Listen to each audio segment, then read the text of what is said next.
Hello friends, Nitu কিচেনে সবাইকে স্বাগত জানাই। আজকে আমি সজনে ফুলের একটা রেসিপি নিয়ে এসেছি। এখানে 200 গ্রাম মতো সজনে ফুল নিয়েছি, ধুয়ে পরিষ্কার করে নিয়েছি।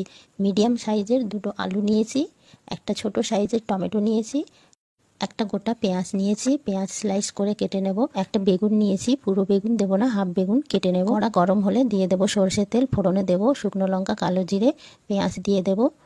এখন দিয়ে দেবো আলু দিয়ে 2-3 মিনিট মতো ভাজা করে নেব।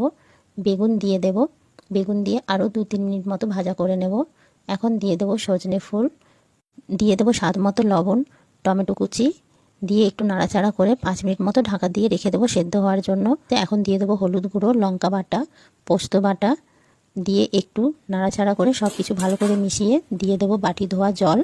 জল একদম সামান্য দেবো, বেশি দেবো না। আরও 5-7 মিনিটের জন্য ঢাকা দিয়ে রেখে দেবো। রান্না হয়ে গেছে, এখন আমি নামিয়ে নেব। যারা এখনও সজনে ফুলের এই রেসিপি ট্রাই